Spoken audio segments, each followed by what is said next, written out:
Selamat malam, Shalom. Shalom. Selamat malam, Shalom. Shalom. Ya, selamat malam, Shalom semua teman-teman yang ada di TikTok. Tuhan berkati. Mari kita bersama-sama akan mendengarkan firman Tuhan. Diambil dari Galatia 5 ayat 1 sampai 15. Galatia 5 ayat 1 sampai 15. Itu karena hanya 15 ayat. Ya, dimulai dari anak-anak dulu ya, ayat yang pertama. Baru nanti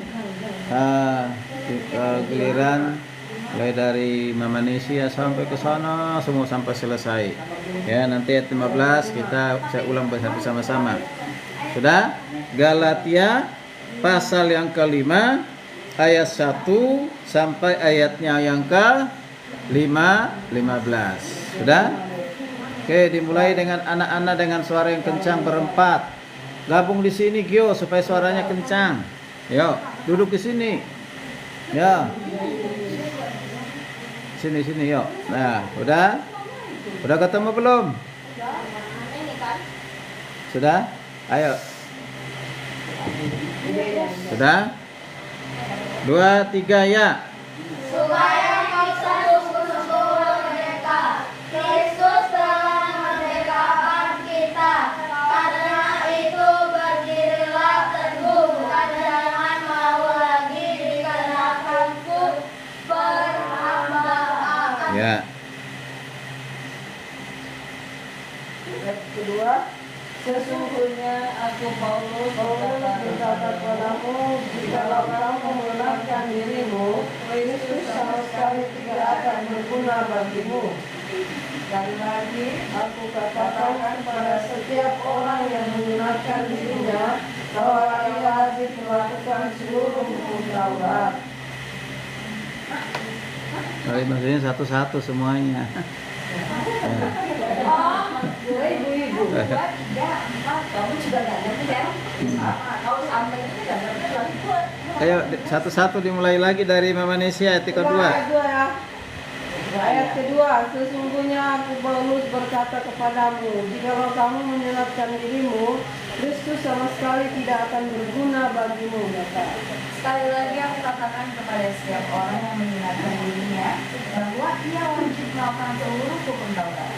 Kamu lepas dari Kristus kalau kamu mengharapkan kebenaran oleh hukum Taurat. Kamu hidup di luar kasih karunia.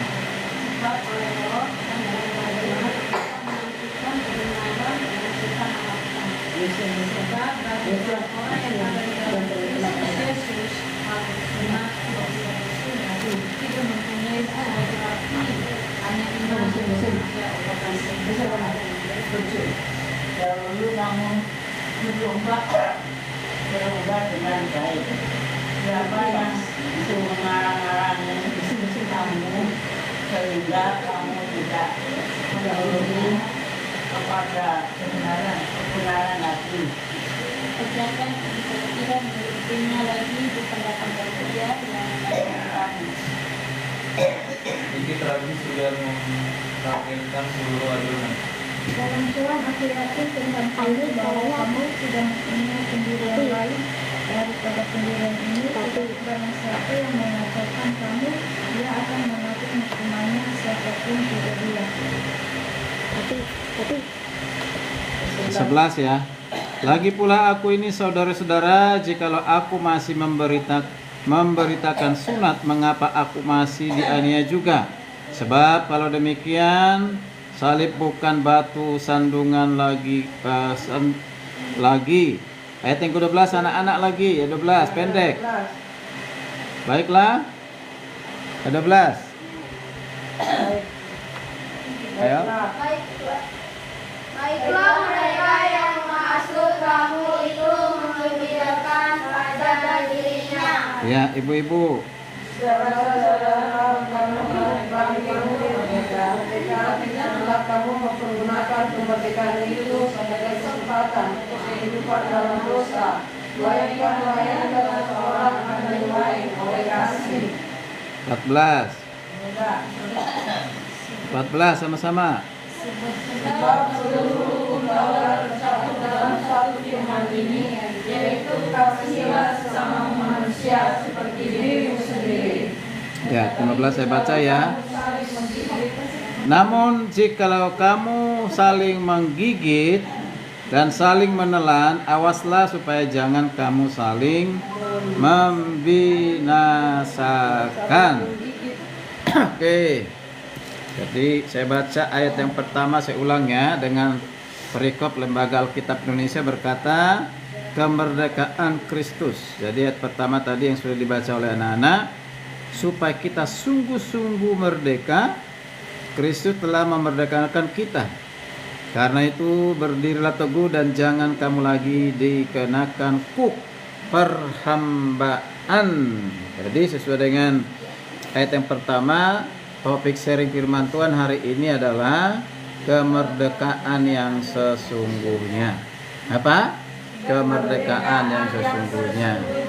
Jadi di bulan Agustus itu masih suasana ya Indonesia, negara kita ya masih senang merayakan ya 80 tahun Indonesia merdeka, sekalipun beberapa hari ini ada demonstrasi.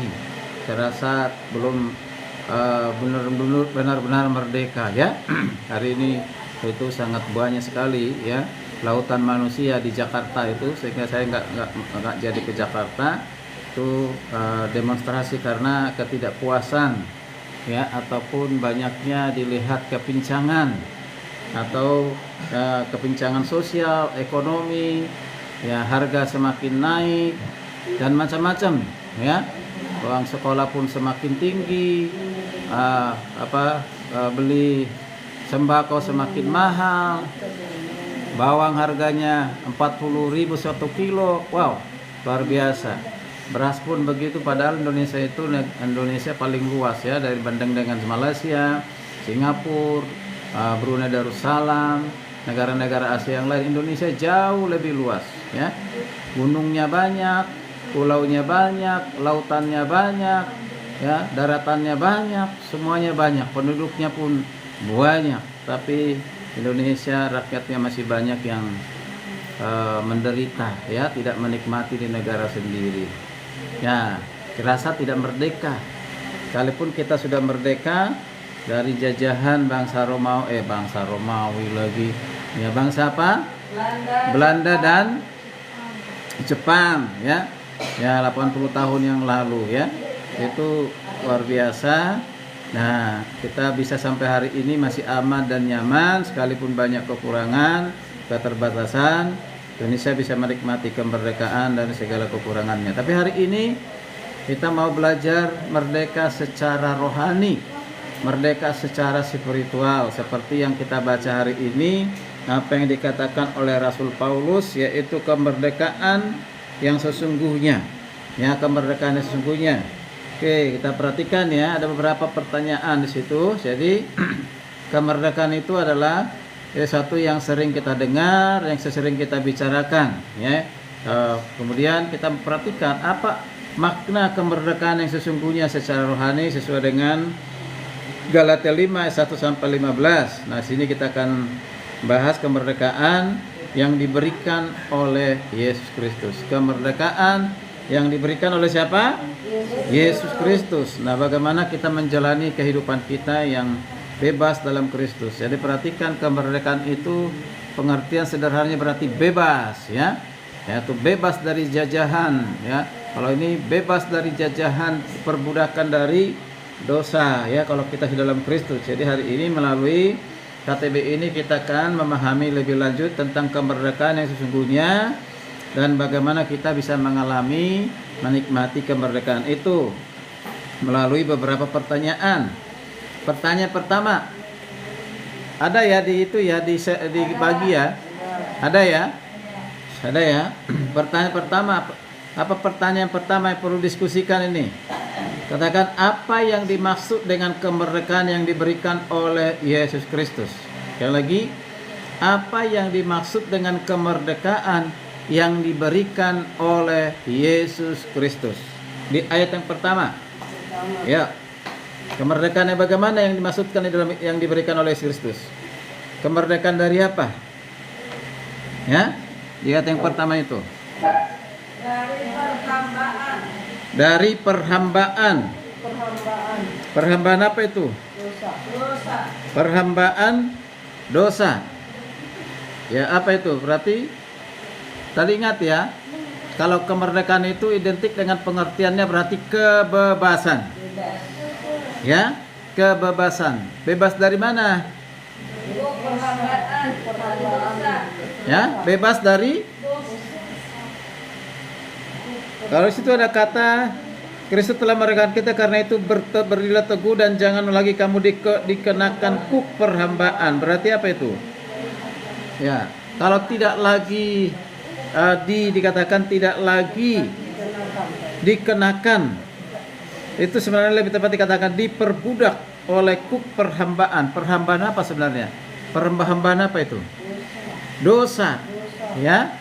Jadi kita ini yang sudah dimerdekakan oleh Kristus menurut ayat pertama ini, yaitu kebebasan dari hukum apa? Hukum dari apa? Hukum dosa. Jadi katanya sebelum kita dalam Kristus, kita ini ada di dalam dosa, diperhamba oleh dosa, bahkan membawa kita ya mati di dalam kekekalan, dalam kebinasaan. Itu orang yang belum di dalam Kristus. Tapi setelah kita di dalam Kristus, kita bebas dari hukuman itu. Tapi bukan saja bebas dari hukuman itu, berarti kita juga bebas supaya kita ya hidup di dalam kasih dan pimpinan Roh Kudus. Kalau kita baca di ayat yang coba kita perhatikan, ayat yang 45, coba baca dulu. Ayat 4 dan 5. 4 dan 5, ya? Dari Kristus, jikalau kamu mengharapkan kebenaran oleh hukum Taurat, kamu hidup di luar kasih karunia. Sebab oleh Roh dan karena iman. Karena iman kita menantikan kebenaran yang kita harapkan. Iya. Nah, jadi orang yang sudah bebas dari perhambaan dosa, perbudakan dosa, dikatakan kita ini dikatakan ini apa di sini? Bahwa kamu hidup oleh karena apa? Anugerah. Bukan lagi hidup dengan karena hukum Taurat, tapi karena kamu hidup oleh karena apa? Anugerah. Kalau dikatakan kamu hidup di luar anugerah, berarti orang yang masih diperbudak dosa atau hidup menurut hukum Taurat, itu berarti masih diperhamba oleh dosa. Tapi kita bersyukur oleh Roh Kudus dan oleh karena iman, nah kita hidup di dalam kebenaran, ya. Oke, jadi apa jawaban dari pertanyaan ini sangat jelas, yaitu kemerdekaan yang diberikan oleh Yesus Kristus adalah kebebasan dari hukum Taurat. Coba kalau kita ini selamat atau dikatakan orang benar kalau melakukan hukum Taurat, siapa yang bisa melakukan hukum Taurat dengan sempurna? Ada nggak? Karena di sini Paulus ini berhadapan dengan orang-orang Yahudi yang mempertahankan sunat sebagai syarat untuk ya menjadi anak Allah seperti Abraham. Nah, sunat itu adalah peraturan hukum Taurat. Ya, hukum Taurat. Nah, itu sunat secara fisik gitu ya. Ya, sekarang ini bukan lagi sunat secara fisik. Tidak ada gunanya lagi itu secara rohani, tapi untuk kesehatan boleh ya, kesehatan. Maka sunat rohani itu adalah sunat ketika orang sudah percaya menerima Yesus sebagai Tuhan juru selamat. Itu ya. Nah, itu sunat. Jadi itu. Oke, nah kita perhatikan itu ya. Kemudian ketika kita sudah dibebaskan dari hukum Taurat dan juga dibebaskan dari hukum dosa, ya berarti apa yang harus kita lakukan? Yaitu coba perhatikan di ayatnya yang ke-6, coba baca dulu. Ya, ayat ke-6. Orang yang ada di dalam Kristus Yesus, hal bersunat atau tidak bersunat tidak mempunyai sesuatu arti. Hanya iman yang bekerja oleh Oke. Ya, artinya gini. Ayat ini mengatakan bersunat atau tidak bersunat itu tidak ada artinya lagi secara rohani. Ya, bersunat atau tidak bersunat tidak ada lagi artinya itu secara rohani. Alkitab mengatakan demikian. Yang berarti itu apa? Ya, iman yang bekerja oleh kasih. Banyak orang menerapkan sunat sebagai ketaatan hukum Taurat, tapi tidak hidup di dalam kasih. Itu. Jadi perkataan rohani sia-sia, tidak ada gunanya kalau hidupnya tidak hidup di dalam kasih. Nah, kalau kita baca ayat ini, ya, ayat yang kita perhatikan ya. Ayat yang keberapa itu yang dikatakan bahwa coba yuk. Ayat yang ke-13, coba perhatikan 13. Ayat 13. 14, yuk, 14. 23 ya, sebab hukum Taurat tercakup dalam satu firman ini, kasihilah sesama manusia seperti dirimu sendiri. Jadi apa sebenarnya yang terkandung di hukum Taurat itu? Itu berbicara dua hal. Pertama, mengasihi Tuhan. Itu hukum yang pertama dan utama. Dan hukum yang kedua, kasihilah sesamamu manusia seperti mengasihi dirimu sendiri. Jadi ya standarnya adalah bagaimana kita mengasihi diri kita sendiri, dengan seperti itulah kita mengasihi orang lain. Ya, bagaimana kita mengasihi diri kita sendiri? Membuktikan bahwa kita mengasihi diri kita sendiri gimana? Nah, apa yang kita lakukan biasanya kalau kita mengasihi diri kita sendiri? Makanan sehat. Makanan sehat. Mandi. Apalagi? Olahraga. Tidak Ya? merokok. Tidak merokok. Tidak mabok. Tidak mabok. Terus? Ya, setiap hari mandi. Ya, gosok gigi. Ya, gitu macam-macam. Pokoknya apa yang kita lakukan untuk diri kita sendiri, bahwa kita mengasihi diri kita sendiri. Beda dengan orang yang sudah tidak waras, artinya dalam tanda kutip orang yang gila. Itu sudah nggak urus dirinya sendiri. Entah rambutnya seperti apa, berantakan, ya, lalu pakaiannya sudah berminggu-minggu tidak dicuci, udah bau sekali, ya kan? Ya, tidak jarang mandi, nah bahkan mungkin tidak mandi. Nah, itu beda, ya. Nah, hari ini kita diajak di sini bersama-sama orang yang sudah bebas dari perbudakan dosa, dari hukum Taurat, yaitu harus hidup di dalam kasih, ya. Oke, pertanyaan yang kedua. Kita perhatikan pertanyaan kedua. Di ayat yang kedua sampai 4 yang sudah kita baca tadi, pertanyaan adalah mengapa Paulus menekankan pentingnya tidak membiarkan diri diperbudak oleh sunat atau hukum Taurat. Yuk. Sekali lagi pertanyaan, mengapa Paulus menekankan pentingnya tidak membiarkan diri diperbudak oleh sunat atau hukum Taurat? Ya, kalau kita perhatikan di ayat yang kedua sampai ayat yang keempat, katakan apa? Mengapa? Ya. Siapa yang menjawab? Anak-anak muda mikir. Ibu-ibu, ayo. Mengapa? Mengapa Paulus menekankan pentingnya? Maksudnya Paulus mengatakan jangan tidak membiarkan diri kita itu diperbudak oleh sunat hukum Taurat. Mengapa? Mengapa penting? Karena tidak kita menyunatkan diri, berarti Kristus sama sekali tidak berguna. Ya. Oke, itu ada loh jawabannya di situ ayat kedua itu. Perhatikan. Sesungguhnya aku Paulus berkata kepadamu, Kalau kamu menyunatkan dirimu, Kristus sama sekali tidak akan berguna bagi. ya. Artinya apa itu? Kalau kita masih ketergantungan dengan hukum Taurat, termasuk di dalamnya sunat, maka Kristus sama sekali tidak ada gunanya bagi kita.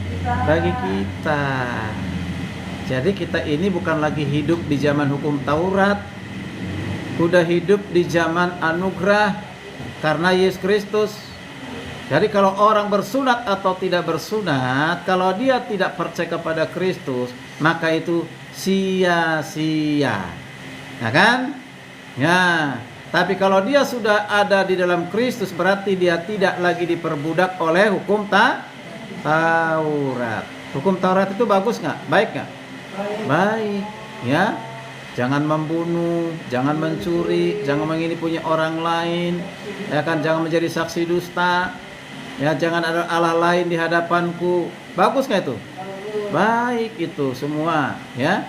Itu adalah hukum Taurat yang diberikan oleh Tuhan. Tetapi kita sekarang ini bukan lagi berdasarkan hukum Taurat. Harus kita lakukan, bukan berarti kalau kita dalam Kristus lalu kita bebas berbuat dosa gitu. Tidak demikian ya. Oke, nah di ayat yang ketiga perhatikan tuh. Sekali lagi, nah ini luar biasa ini. Sekali lagi apa? Ku tegaskan kepada setiap orang yang menyunatkan dirinya bahwa ia wajib melakukan seluruh hukum Taurat. Nah ini, kalau mau melakukan sunat, ya jangan hanya sunat, kira-kira seperti itu. Ya wajib lakukan seluruh hukum Taurat. 10 hukum Taurat itu, ada nggak manusia yang mampu melakukan itu? Semenjak manusia jatuh dalam dosa, tidak satu pun manusia di dunia ini sanggup melakukan namanya hukum Taurat. Ya, nah jadi itu. Nah, jadi makanya kita di sini dikatakan jangan membiarkan diri diperbudak oleh sunat ataupun hukum Taurat. Ayat keempat. Nah ini dia ayat kuncinya di sini. Kamu lepas dari Kristus jikalau kamu mengharapkan pembenaran melakukan hukum Taurat. Kamu hidup di luar anugerah. Wow. Kalau kita masih bergantung kepada hukum Taurat dan wajib melakukan hukum Taurat secara keseluruhan, berarti kamu mengharapkan pembenaran hanya karena hukum Taurat. Jadi kita dibenarkan itu bukan karena melakukan hukum Taurat. Karena apa? Karena iman kepada Yesus Kristus, gitu. Atau pembenaran yang dilakukan oleh Kristus. Yesus Kristus adalah jalan kebenaran, maka kita hidup dalam kebenaran, bukan lagi karena hukum Taurat. Kalau itu masih berarti kamu hidup di luar anugerah. Nah, orang yang masih hidup di dalam hukum Taurat atau bergantung kepada hukum Taurat, berarti sama saja dia menolak anugerah di dalam Kristus. Jadi gini, kalau sederhana gini, hukum Taurat itu adalah dasar menuntun kita kepada hukum yang sesungguhnya yang dari Allah di dalam Kristus, yaitu hukum kasih. Ya, hukum kasih. Itu hanya dasarnya. Kalau seumpamanya anak sekolah itu masih kelas TK atau kelas SD, bolehlah sedikit SMP, kan gitu ya. Nah, jadi kalau orang masih tetap hukum Taurat masih mengatakan ya haram makan darah. Nah itu harus disunat. Nah, kalau enggak ada berkenan kepada Tuhan. Apalagi dikatakan biasanya itu. Enggak boleh minum kopi. Nah, haram. Enggak boleh makan daging B2, haram. Nah, ini berarti masih diperbudak oleh hukum Taurat. Ya. Ya kalau dikatakan haram makan darah, ya. Ya, setiap hari kita makan darah loh. Bukan minum darah ya, makan. Di mana itu? Di daging ayam itu dalamnya masih ada darah. Apalagi? Nah, apapun daging yang kita makan masih ada itu. Ya, yang berbahaya lah kalau minum darah yang mentah. Nah, itu samanya apa? Bunuh diri. Ya. Jadi bukan masalah makan hukum makan darah atau tidak di sini. Maka Yesus sudah berkata, yang haram itu bukan apa yang masuk ke mulutmu, tetapi apa yang keluar dari hati kita, dari mulut kita. Itu perkataan-perkataan yang jahat. Ya, perkataan-perkataan yang mengutuk, perkataan-perkataan yang yang menjatuhkan, menjelekkan orang lain, gosip, fitnah. Nah, itu yang haram. Ya. Kalau apa yang kita makan, mau makan B1 kah, B2 kah, B3 kah, atau ada B yang lain, ya. Nah, bebek kah, ya kan? Nah, sekarang tinggal menjaga kesehatan aja, ya. Kalau udah umur jangan suka makan itu, gitu ya. Oke, terlalu banyak makan daging-dagingan. Oke, jadi intinya adalah Paulus di sini menekankan ini karena apa? Ia memastikan bahwa orang percaya tidak kembali ke dalam sistem hukum Taurat, ya, yang tidak dapat menyelamatkan. Jadi sekali lagi hukum Taurat itu tidak dapat menyelamatkan, melainkan yang menyelamatkan itu adalah percaya kepada kasih karunia Allah di dalam siapa? Percaya kepada karunia Allah di dalam siapa? Di dalam Yesus Kristus. Tuhan. Sekarang kita lanjutkan dengan pertanyaan yang ketiga. 16, 18 ini kita tadi nggak baca ya. Apa peran Roh Kudus dalam kemerdekaan kita? Apa peran Roh Kudus dalam, tadi ada sih di ayat kelima ya. Sebab oleh Roh dan karena iman kita menantikan pembenaran yang kita harapkan. Nah, kalau dari ayat 5 ini kita bisa jawab nggak?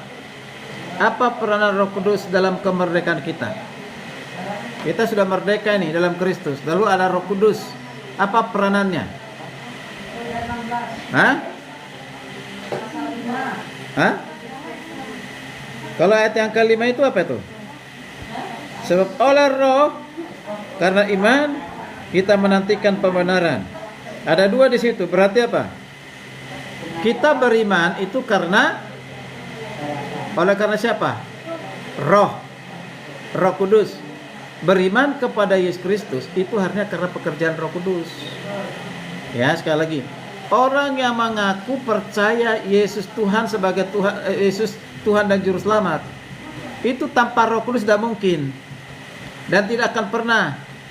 Ya, kitab Yohanes juga mengatakan demikian. Jadi hanya dengan pekerjaan Roh Kuduslah seseorang percaya menerima Yesus sebagai Tuhan dan Juru Selamat. Itu ya. Nah, jadi Roh Kudus itu mengaruniakan iman kepada kita dan juga mengaruniakan pembenaran, ya, pembenaran di dalam Kristus kepada kita.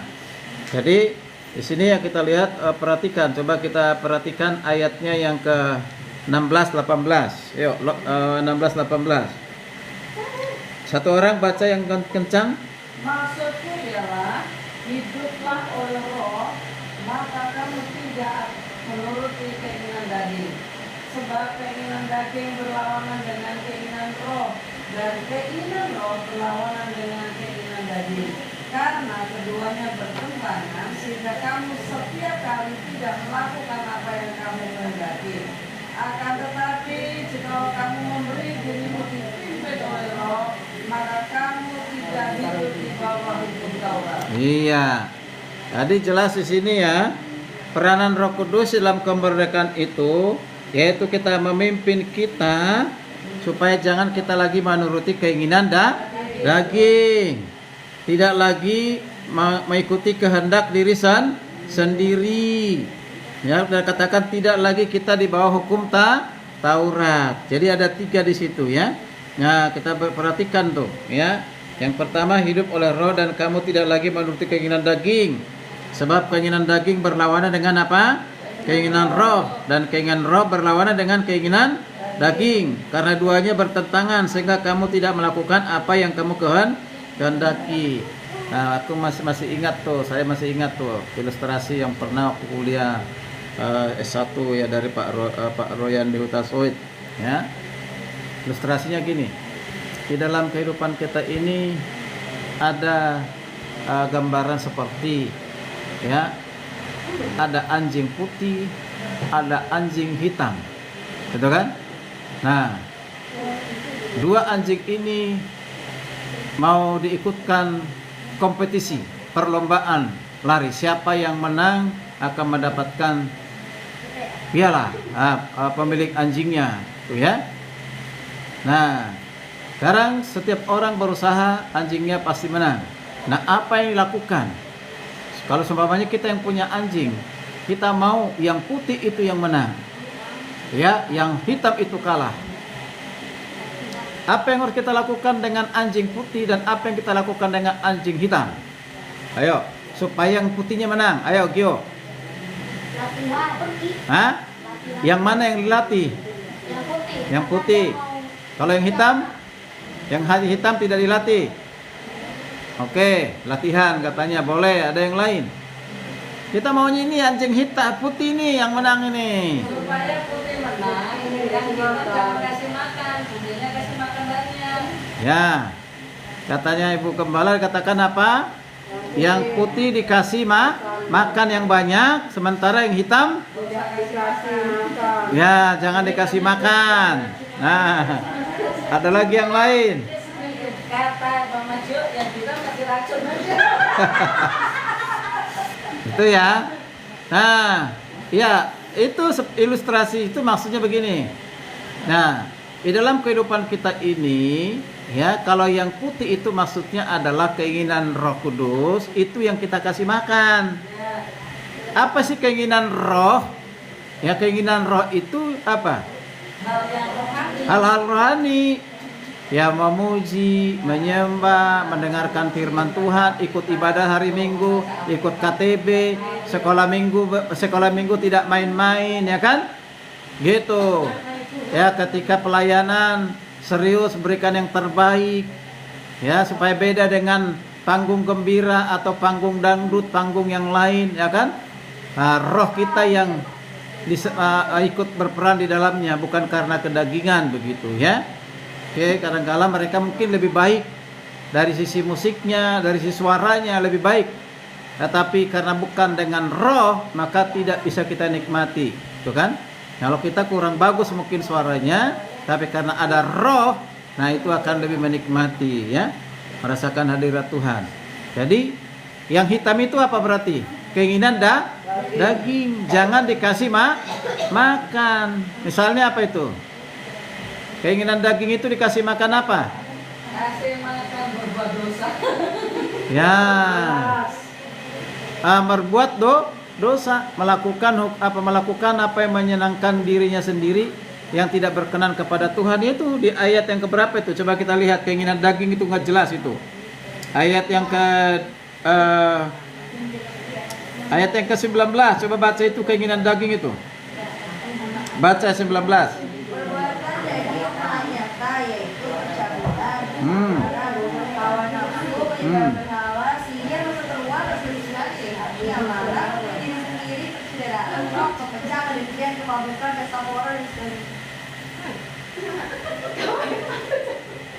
Terus terhadap semuanya itu kuperlihatkan kamu seperti yang telah kubuat dahulu, bahwa barang siapa melakukan hal-hal yang demikian, ia tidak akan mendapat bagian dalam kerajaan. Hati-hati loh, perhatikan kalimat terakhir. Hal-hal demikian tidak akan mendapat bagian dalam kerajaan Allah. Hal-hal yang mana itu? Ya kan perbuatan daging. Hal-hal yang mana? Hal-hal yang melakukan perbuatan daging, yaitu percabulan, berupa-rupa kecamaran, hawa nafsu, penyembahan berhala, sihir, perseteruan, perselisihan, termasuk iri hati, kemarahan. Wah, yang orang egois, percekcokan atau orang bertengkar, dan yang suka dengki, suka perpecahan, memecah belah orang. Nah, itu 21. Mabuk-mabukan. Kalau masih ada mahasiswa teologi suka mabuk-mabukan, minuman keras, ya sekalipun dia orang Kristen, tetap dikatakan tidak mendapat bagian dalam kerajaan Allah.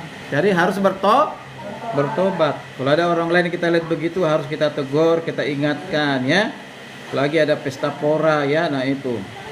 Oke, sekarang pertanyaan yang keempat ya. Oke, jadi pertanyaan yang ketiga tadi udah terjawab ya. Peran Roh Kudus yaitu memimpin kita supaya kita mengalahkan keinginan daging, hidup dengan keinginan roh atau kehendak Tuhan ya. Oke, sekarang kita lihat keinginan roh itu ada di ayat 22-23. Ayat 22-23. Keinginan roh. Jangan hanya keinginan daging yang dibaca. Ayo, keinginan roh. Kesabaran, kemurahan, kebaikan, kesetiaan, kelemah lembutan, dan penguasaan diri. Oke, jelas ya. Keinginan roh, kehendak Roh Kudus yaitu hidup dalam kasih, bersukacita, shalom, damai sejahtera, orang yang sabar, orang yang bermurah hati, orang yang berbuat baik, orang yang setia, orang yang lemah lembut, dan penguasaan diri. Banyakkan orang itu tidak menguasai diri. Orang yang tidak sabar itu orang yang tidak menguasai diri. Orang yang gampang emosional itu juga termasuk salah satu ciri dari orang yang sulit menguasai diri. Khotbah minggu lalu ya, dari Pak siapa itu?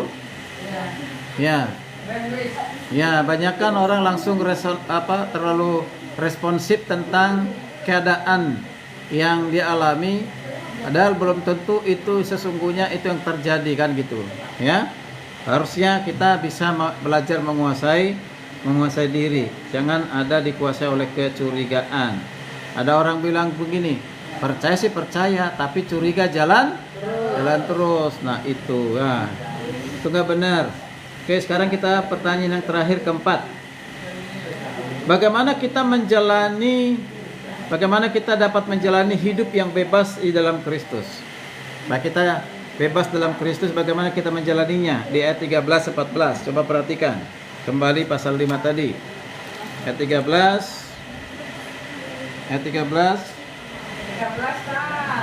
Ayo, saudara-saudara, memang kamu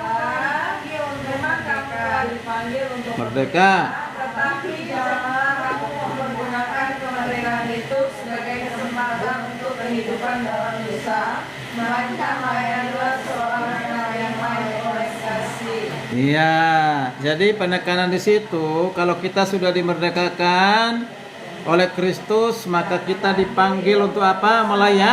Melayani seorang akan yang lain. Dan dasar melayaninya apa? Kasih. Nah, jadi ingat nih, tujuan kita dimerdekakan oleh Kristus adalah untuk melayani yang didasarkan dengan kasih Kristus.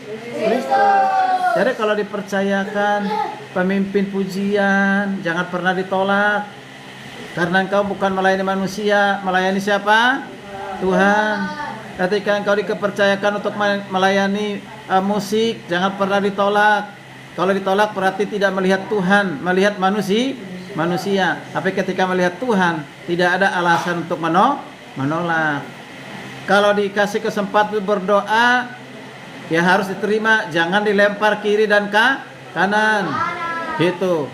Jangan, harus terima ketika disuruh berdoa. Ya. Oke. Jadi ketika disuruh mamanya, maminya, ya, jangan main handphone terus. Nah, gitu. Ya, melawan. Nah, itu berarti apa itu? Tidak melayani. Ya, tidak melayani orang tua dengan baik, tidak taat begitu, ya. Ya. Oke, jadi begitu. Oke.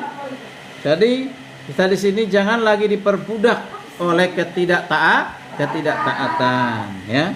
Jadi kita harus hidup dalam pimpinan Roh Kudus, memberikan diri untuk melayani Tuhan. Amin. Oke, kita masuk aplikasi penerapan. Ada 3 penerapan di situ. Penerapan yang pertama apa? Hidup di dalam kasih dan pimpinan Roh Kudus. Jadi kita harus hidup dalam kasih dan menyerahkan hidup kita dipimpin oleh Roh Kudus, ya.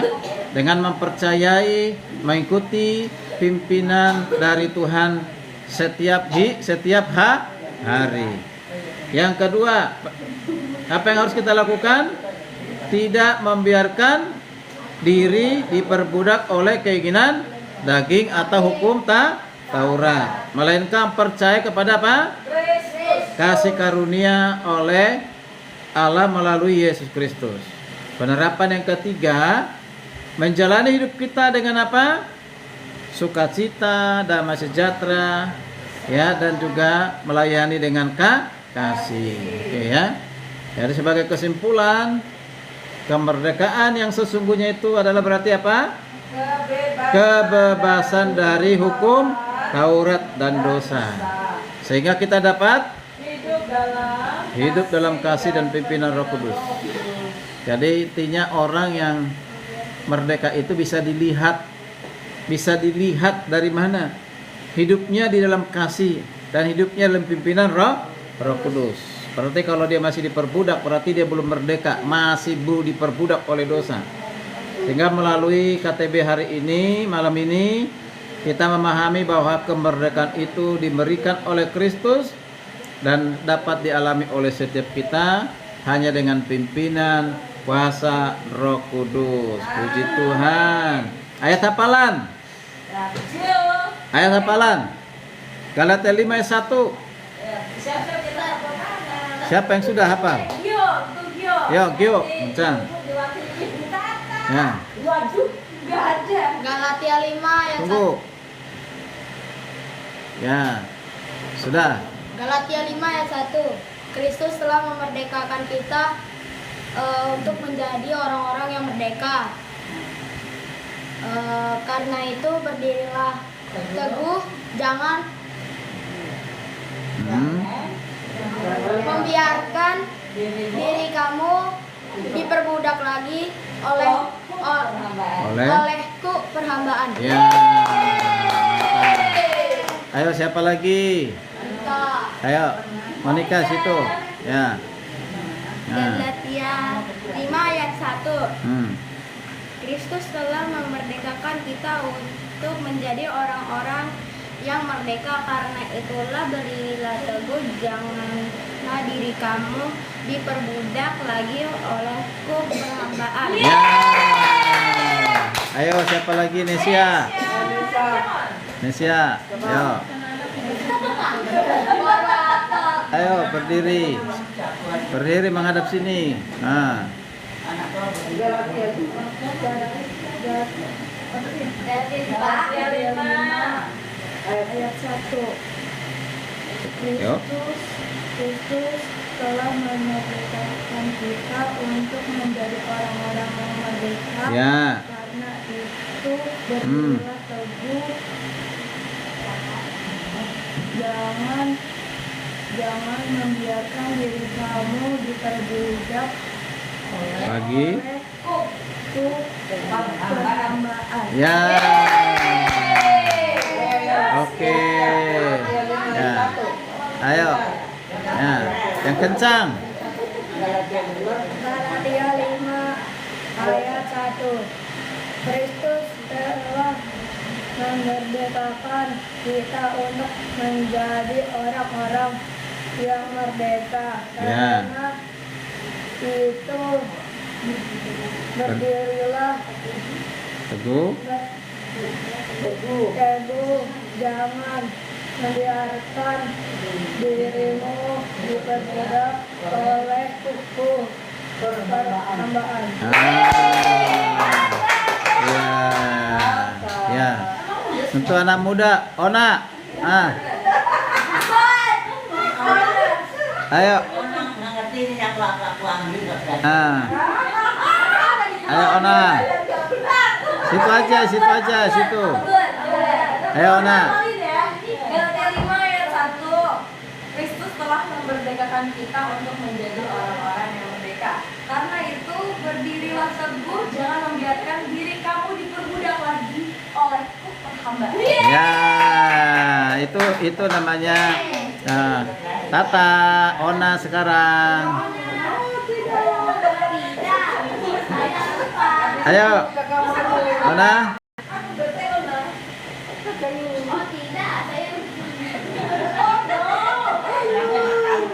Mulai 2, 3 ya.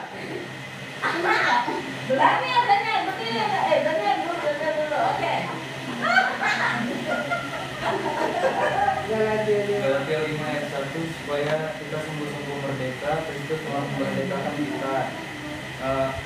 Karena itu berdirilah teguh dan jangan mau lagi dikenakan hukum penghambaan. Oke, Ona.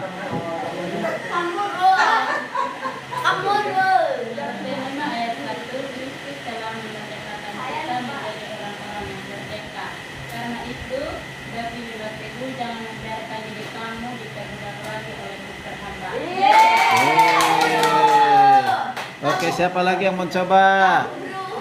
Ada? Ya. Oke. Kalau tidak ada, puji Tuhan, bersyukur ya. Hari ini kita sudah diberkati dengan firman Tuhan. Jadi kemerdekaan yang sesungguhnya itu adalah kemerdekaan yang diberikan oleh Yesus Kristus. Oleh karena anugerahnya ya kita dimerdekakan. Jadi mari kita mengisi kemerdekaan itu, melayani Tuhan dengan kasih. Jangan lagi diperbudak oleh dosa ya. Baik, puji Tuhan. Demikian juga yang ada di TikTok semuanya ya. Mari kita mengisi kemerdekaan dalam Kristus. Melayani Tuhan dengan kasih, jangan lagi diperbudak oleh keinginan daging, tapi ikutilah keinginan Roh yang menghasilkan damai sejahtera, sukacita, dan kesabaran, kemurahan, dan yang lain sebagainya. Shalom, Tuhan berkati.